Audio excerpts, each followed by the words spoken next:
आजकल होता यूं है कि जब बच्चे बच्ची की मंगनी हो जाती है तो लड़के की तरफ से पहल की जाती है और वो कैसे भी करके नंबर निकलवा लेता है और अपनी मंगेतर को राब्ता करने लग जाता है। और लड़की भी समझती है कि यही मेरा फ्यूचर हस्बैंड बनेगा, तो वो दोनों इस ताल्लुक को जायज़ समझने लग जाते हैं और आपस में बातचीत का सिलसिला शुरू हो जाता है। अफसोस की बात है कि उनको यही नहीं पता कि इस नाजायज़ ताल्लुक के कितने नुकसानात हैं, और जब कोई रोके तो जवाब के तौर पर कहा जाता है कि अंडरस्टैंडिंग बनाने के लिए हम बस बातचीत करते हैं। आपस में मंगेतरों का बात करना अब आम हो गया है। अफसोस इस बात का है कि ये नामहरम रिश्ता है। देखें, एक बात जहन में डाल लें कि हर वो शख्स नामहरम है जिससे निकाह हो सकता है, चाहे देवर हो, भाभी हो, साली हो, कज़न हो, मुंह बोला भाई हो, मुंह बोली बहन हो, उम्र में थोड़ा छोटा हो या उम्र में थोड़ी बड़ी हो,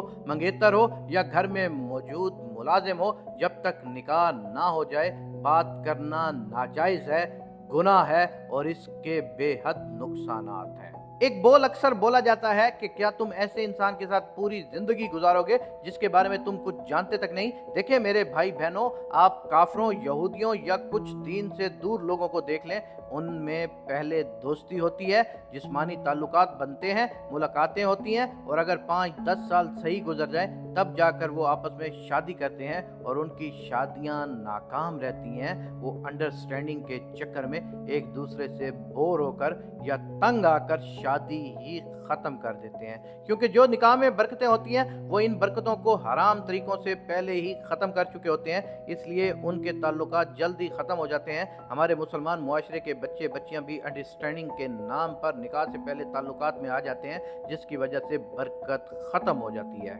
इसका सबसे पहला और बड़ा नुकसान यही है कि रिश्ते की कशिश और बरकत दोनों ही ख़त्म हो जाती हैं, क्योंकि अल्लाह को नाराज़ करके आपने नाजायज़ ताल्लुकात बना लिया होता है, जिसकी वजह से बरकत नहीं रहती रिश्ते में। और कशिश ख़त्म हो जाने की वजह यह है कि आपस में एक दूसरे के बारे, एक दूसरे की पसंद नापसंद, आते और हर रूप, अच्छा भी बुरा भी, सब देखने और बांटने की वजह से वो जुस्तजू, वो एक्साइटमेंट ख़त्म हो जाती है, जिसकी वजह से हो सकता है कि लड़के के मियार के मुताबिक आप ना उतरो या लड़की को जैसा लड़का चाहिए था वैसे आप ना हुए, तो हो सकता है कि निकाह से पहले ही मंगनी टूट जाए। मंगेतरों का आपस में एक दूसरे से नाराज़ होना, नखरे करना, जिद करना और गुस्सा करना, क्या ये सब जायज़ है? ये सब तो मियाँ बीवी के दरमियान होना चाहिए ना। एक हराम ताल्लुक में ये सब आ जाए तो नुकसानात होंगे। हो सकता है लड़की को लगे कि आप गुस्से वाले हो, ज़िद्दी हो सकता है लड़के को लगे कि आप नखरे वाली हो। इन शॉर्ट, निकाह से पहले ही एक दूसरे की रग रग से वाकिफ हो जाते हैं, जल्दी दिल भर जाता है, जिसकी वजह से रिश्ता कमज़ोर हो जाता है, या मंगनी टूट जाएगी, या शादीशुदा ज़िंदगी में खुशी नहीं होगी, या फिर आपका शोहर या आपकी बीवी शादी के बाद किसी खुफिया ताल्लुक में जा सकते हैं।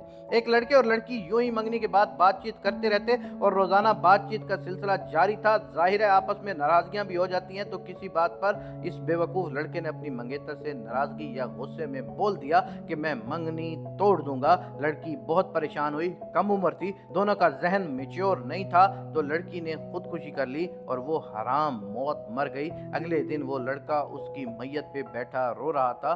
पर क्या फ़ायदा इस बात की संगीनी को समझें कि इस्लाम किसी चीज़ से क्यों मना करता है। ऐसे कामों से इंसान को दूर रहना चाहिए, क्योंकि उनका हकीकत में नुकसान होता है। निकाह तक सब्र नहीं कर सकते आप, यकीन करो जो खुशी सब्र करने में होगी वो आपको कभी महसूस ही नहीं हो सकती। वो तलब, वो बेचैनी, वो एक्साइटमेंट, वो सुकून, रिश्ते की कशिश, रिश्ते की पाकी और सबसे बढ़कर अल्लाह की रज़ा, और ऐसे रिश्ते ही कामयाब होते हैं। याद रखना एक बात को, अल्लाह की नाफरमानी करके जिन रिश्तों को अख्तियार करोगे वो खोखले और कमज़ोर होंगे। एक नामहरम का ताल्लुक बर्बादी है। अगर आप किसी को पसंद भी करते हैं ना, तो उसके घर निकाह का पैगाम भेजो, और अगर घर वाले मान जाएं तो फ़ोन पे बातों का सिलसिला निकाह हो जाने तक बंद कर दो। खुद सोचो, जब शादी से पहले ही सब जान लोगे, सब पसंद नापसंद खूबियां खामियां जान लोगे, तो अन करीब ही दिल भर जाएगा। अपनी बहनों से अपील करता हूं कि आपका मंगेतर नाराज होता है तो होने दो, लेकिन ये नाजायज रिश्ता अख्तियार मत करना। अगर किसी रिश्ते में बरकरें चाहती हो तो इसको निकाह के बाद रखना। अपने भाइयों से भी कहूंगा कि मत राब्ता करो निकाह से पहले, सब्र रखो। यही आज का सब्र कल को ढेर सारी बरकतें लाएगा, तुम्हारी जिंदगी में भी और तुम्हारे बच्चों की जिंदगी में भी।